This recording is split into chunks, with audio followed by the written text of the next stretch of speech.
Presenting the classics of Sam P. Chaladurai. Sam P. Chaladurai அவர்களின் போதனை களஞ்சியத்திலிருந்து.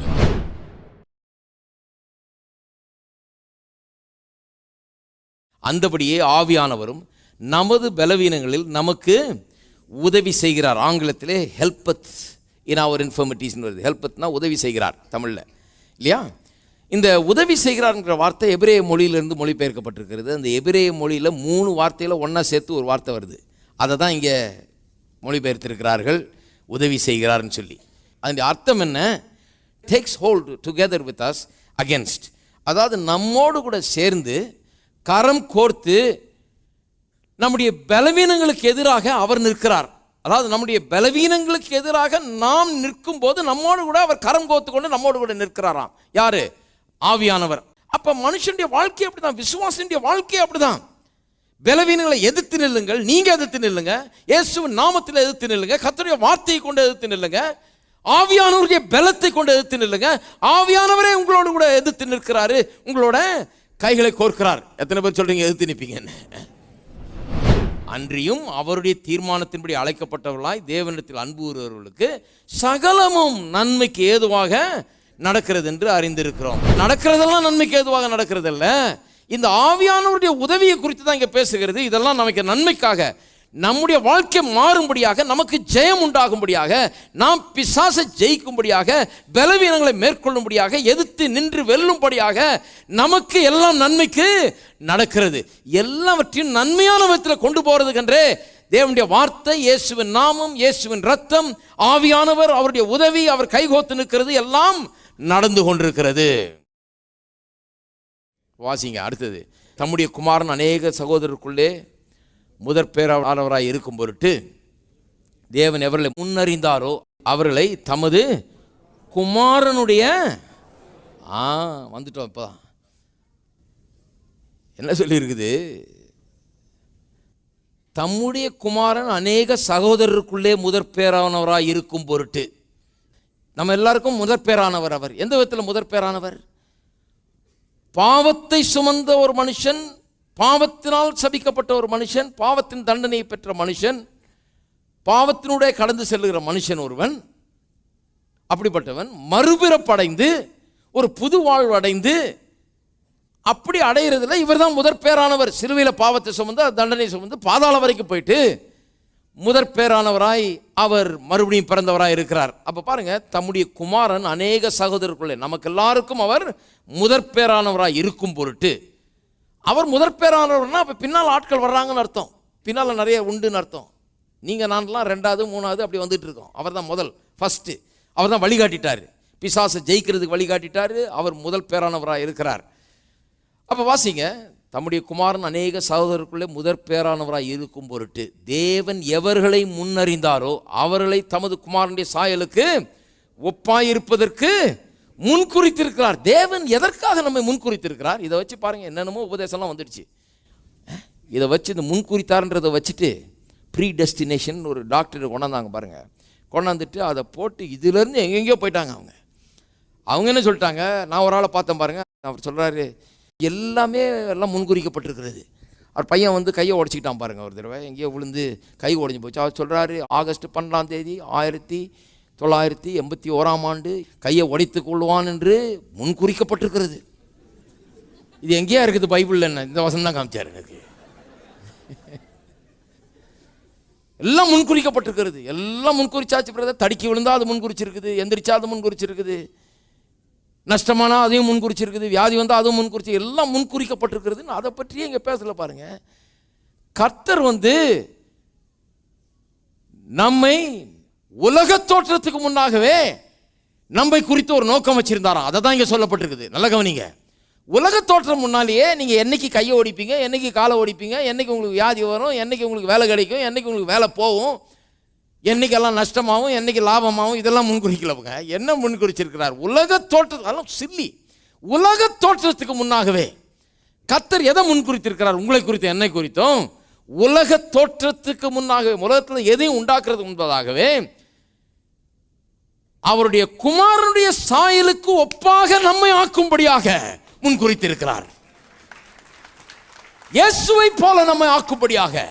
இயேசுவை போலனா எப்படி? அதான் நான் சொல்றேன், பிசாசை வென்ற இயேசுவை போல, பிசாசின் சேனைகளை வென்ற இயேசுவை போல, அவருடைய வலது பாசத்தில் உட்கார்ந்து ஆளுகை செய்கிற இயேசுவை போல, தம்முடைய சாயலின்படி தம்முடைய தன்மையின் தற்சரூபமாயிருக்கிற அந்த இயேசுவை போல நீங்களும் நானும் இங்க இருக்கிற ஒவ்வொரு கடைசி மனிதனும் இருக்க வேண்டும் என்று அவர் முன் குறித்திருக்கிறார். என்னைக்கு குறித்தாரு? உலகம் உண்டாகிறதுக்கு முன்னாலே நீங்களும் நானும் அப்படி இருக்க வேண்டும் என்று அவர் தீர்மானித்து விட்டார்.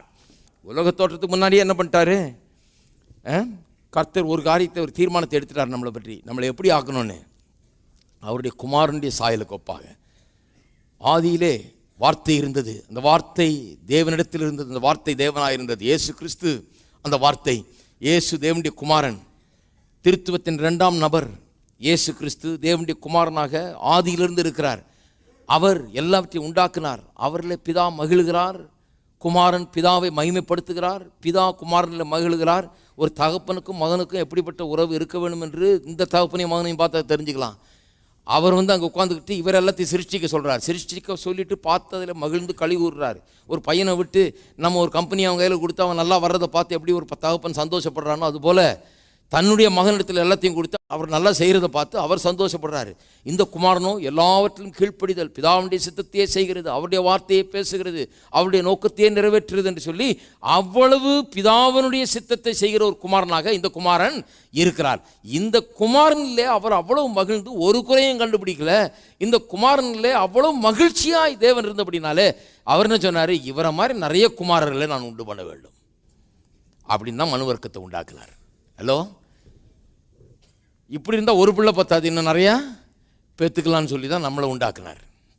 அப்போ உண்டாக்கும் போதே என்ன நோக்கத்துக்காக உண்டாக்குனார்? தம்முடைய குமாரனுடைய சாயலுக்கு ஒப்பாக இருக்கும்படியாக, இயேசு கிறிஸ்துவை போல இருக்கும்படியாக தான் நாம் உண்டாக்கப்பட்டிருக்கிறோம். இருக்கீங்களா? அப்போ பாருங்க 30ஆம் வசனம். எவர்களை முன்குறித்தாரோ அவர்களை அழைத்தும் இருக்கிறார், எவர்களை அழைத்தாரோ அவர்களை நீதிமான்களாக்கியும் இருக்கிறார், எவர்களை நீதிமான்களாக ஆக்கியிருக்கிறாரோ அவர்களை மகிமைப்படுத்தியும் இருக்கிறார். இவைகளை குறித்து நாம் என்ன சொல்லுவோம்? தேவன் நம்முடைய பட்சத்தில் இருந்தால் நமக்கு விரோதமாக இருப்பவன் யார்? தம்முடைய சொந்த குமாரன் என்றும் பாராமல் நம்ம எல்லாருக்காகவும் அவரை ஒப்பு கொடுத்தவர், அவரோட கூட மற்ற எல்லாவற்றையும் நமக்கு அருளாது இருப்பது எப்படி? கொஞ்சம் கவனிங்க. நம்ம எல்லாருக்காகவும் அவரை ஒப்பு கொடுத்தவர். எல்லாம் சொல்லுங்க, நம்ம எல்லாருக்காகவும். சிலருக்காக அவரை ஒப்பு கொடுக்கல, முதலே ஒரு லிஸ்ட்டு போட்டுட்டு அவங்களுக்காக இயேசுவை மரிக்க வைக்கல. சிலர் அப்படி தான் போதிக்கிறாங்க. முதலே ஒரு லிஸ்ட்டு போட்டாருங்க, அந்த லிஸ்ட்டில் இருக்கிறவங்களுக்காக தான் மரித்தார். லிமிட்டட் அட்டோன்மெண்ட்னு பேர் அதுக்கு. அதை போதிக்கிறாங்க. என்ன சொல்கிறாங்க? இயேசு எல்லாருக்காகவும் மரிக்கலை, யார் யாரெல்லாம் ரட்சிக்கப்படணும்னு ஏற்கனவே அங்கே எழுதி வச்சுருக்குதோ அவங்களுக்காக மட்டும்தான் மரித்தார். முதல்ல யார் ரட்சிக்கப்படணும்னு தீர்மானித்து எழுதி வச்சுட்டாராம். அப்புறம் அவங்களுக்காக மரித்து அவர்களை மீட்டு கொண்டாருங்க. கிடையாது, அப்படி சொல்ல, நம்ம எல்லாருக்காகவும் சொல்லப்படுது. எல்லாம் சொல்லுங்கள், நம்ம எல்லாருக்காகவும். நான் சொல்லுகிறேன், கிறிஸ்துவே அறியாத ஒரு வேளை நீங்கள் இதுவரைக்கும் கிறிஸ்துவை குறித்து கேள்விப்படாமல் இன்றைக்கு ஒரு கிறிஸ்தவ சபையில் இன்றைக்கு உட்கார்ந்து கொண்டிருக்கலாம். நான் சொல்லுகிறேன், இயேசு உங்களுக்காக கல்வாரி சிலுவையில் மரித்தார். உங்களுடைய பாவ சாபங்களை சுமந்து உங்களுக்காக மரித்து உங்களுக்கு வெற்றியை உண்டாக்கும்படியாக, தம்முடைய குமாரனுடைய சாயலுக்கு ஒப்பாக உங்களை மாற்றும்படியாக அவர் மரித்தார் என்ற அதிகாரப்பூர்வமாக நான் உங்களுக்கு சொல்லுகிறேன். நீங்கள் ரட்சிக்கப்பட வேண்டும், நீங்கள் தேவனுடைய பிள்ளையாக மாற வேண்டும். கர்த்தர் உங்களை அன்பு கூறுகிறார் என்று வேதவசனம் திட்டவட்டமாக போதிக்கிறது. உங்களை கர்த்தர் வரவேற்கிறார், உங்களை அழைக்கிறார். நாங்களும் உங்களை வரவேற்கிறோம்.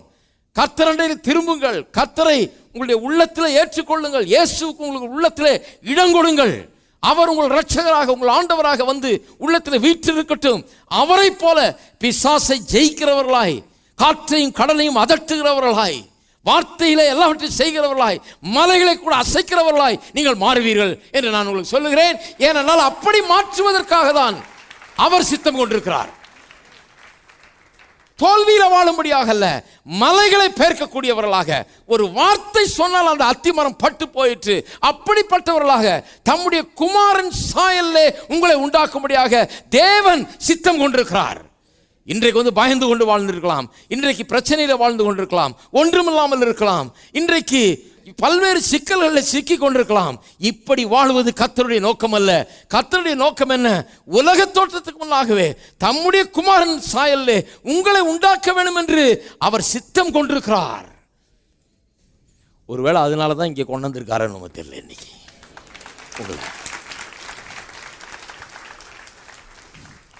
ஒரு வெற்றியின் திட்டத்தை உங்களுக்காக வகுத்து வைத்திருக்கிறார். ஒரு ஜெயமான வாழ்க்கையை உங்களுக்காக திட்டமிட்டு வைத்திருக்கிறார். ஒரு செழிப்பான வாழ்க்கையை, வெற்றியான வாழ்க்கையை. கர்த்தரை நம்புகிற மனுஷன் பாக்கியவான் என்று எழுதியிருக்கிறார். அப்படிப்பட்ட ஒரு வாழ்க்கையை உங்களுக்காக அவர் வைத்து ஏற்படுத்தி வச்சுட்டு தான் உங்களை கூப்பிட்டு வந்திருக்காருங்க. கேளுங்கள்னு சொல்லி.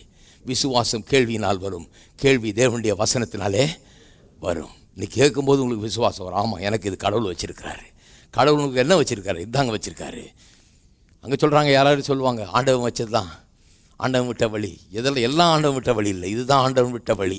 அவருடைய குமாரனைப் போல நீங்கள் ஆக வேண்டும். இதுதான் கடவுள் விட்ட வழி. இயேசுவை போல மாற வேண்டும், இயேசுவை போல மாற வேண்டும். இயேசு தோல்வியின் இயேசு அல்ல, இயேசு பலவீனத்தின் இயேசு அல்ல, இயேசு தரித்திர இயேசு அல்ல. இயேசு செழிப்பானவர், வெற்றி பெற்றவர், பிசாசை ஜெயித்தவர், காற்றையும் கடலையும் அதட்டுகிறவர், 5 அப்பத்தை எடுத்து 2 மீன் எடுத்து 5000 பேரை போஷித்தவர், வியாதிகளை விரட்டினவர். அப்பேற்பட்ட இயேசு. அதுபோல நீங்கள் மாற வேணும் என்று சொல்லி தான் உங்களை முன்குறித்திருக்கிறார். அதுக்காக தான், அதுக்கு தான் தெரிந்தெடுத்திருக்கிறார். இருக்கீங்களா? நம்ம எல்லாருக்காகவும், எல்லாம் சொல்ல நம்ம எல்லாருக்காகவும்.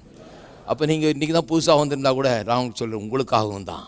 நீங்களும் அப்படியே சேர்ந்துக்கலாம். அவர்கிட்ட சேர்ந்துக்கும் அவரை உள்ளத்தை திறந்து ஏற்றுக்கொள்ளுங்கள். நீங்கள் யாராக இருந்தாலும் சரி, அவர் உங்கள் உள்ளத்தில் வருவார், உங்களுக்கு சமாதானத்தை சந்தோஷத்தையும் அருளுவார். நீங்கள் இருக்கிறவனுமே உங்களை ஏற்றுக்கொள்வார். உங்களுடைய குறைகளெல்லாம் ஒரு பொருட்டல்ல. ஏனென்றால் உங்களுடைய குறைகளெல்லாம் அவருடைய நிறைவினால் விழுங்கப்பட்டு விடும். குறையெல்லாம் எங்கே போச்சுன்னு தெரியாது கொஞ்ச நாளில் பார்த்தீங்கன்னா. ஏனென்றால் இயேசு இங்கே உள்ளே இருந்து கொண்டு உங்களை இன்னொரு விதமான மனுஷனாய் மாற்றி கொண்டிருப்பார். இருக்கீங்களா? இவைகளை குறித்து நாம் என்ன சொல்லுவோம்? எவைகளை குறித்து? இதை குறித்து என்ன சொல்கிறதுன்றார். எதை குறித்து? நம்முடைய குமாரனை போல நம்மளை ஆக்கணும்னு சித்தம் கொண்டிருக்கிறாரே, இதை குறித்து நாம் என்ன சொல்லுவோம்? தன்னுடைய குமாரனை போல என்ன ஆக்கணும்னு அவர் சித்தம் வச்சுட்டாருன்னா, அவர் அதே நோக்கமாக செயல்பட்டு கொண்டிருக்கிறார். அதற்காக ஆவியானவர் அனுப்பிச்சிருக்கிறார், வசனத்தை கொடுத்துருக்கிறார், எல்லாத்தையும் கொடுத்துருக்கிறார். என்னோட கை கோத்துக்கிட்டு என்னுடைய பலவீனங்களை எதிர்க்கும்படியாக எனக்கு ஒத்தாசையாய் துணை நிற்கிறார் அவர், நான் ஜெயிக்கும்படியாக. இப்படி இது உண்மையானால் இதை குறித்து நாம் என்ன சொல்லுவோம்? தேவன் நம்முடைய பட்சத்தில் இருந்தால் நமக்கு விரோதமாக இருப்பவன் யார்? நான் சொல்லுகிறேன், இந்த உலகத்திலேயே எந்த சக்தி உங்களை ஜெயிக்க முடியாது. அப்பேற்பட்ட ஒரு அதிகாரத்தின் இடத்துல நீங்கள் வைக்கப்பட்டிருக்கிறீர்கள்.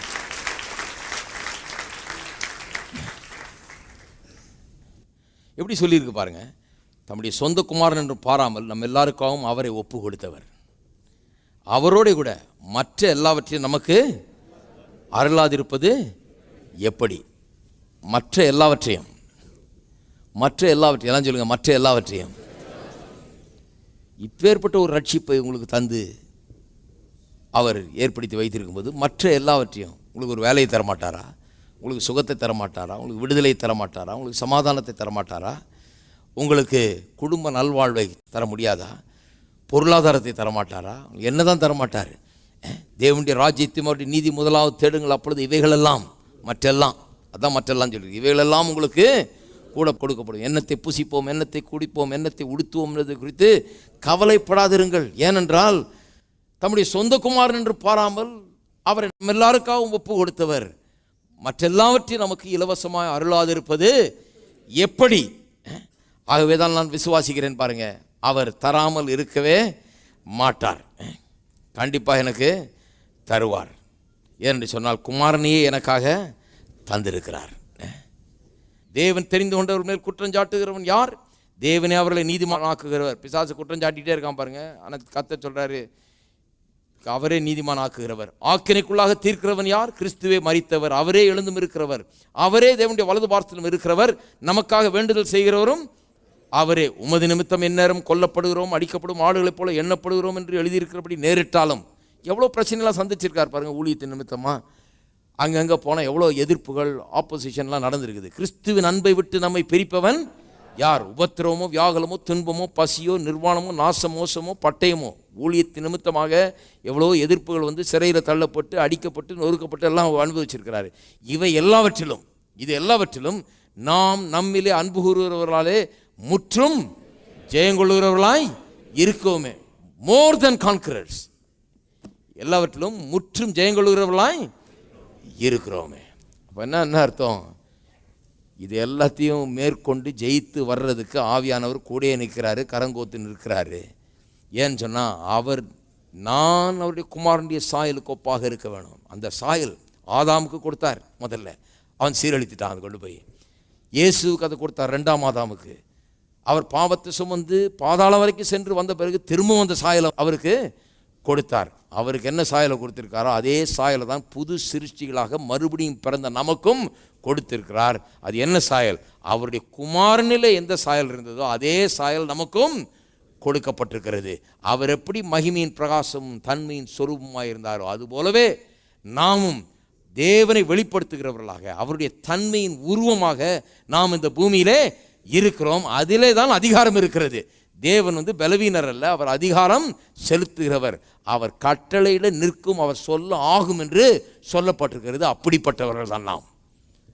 வாயை திறந்து சொல்லணும், சொன்னால் அப்படியே ஆகும், கட்டளையிட்டால் அது அப்படியே நிற்கும். ஆமென்.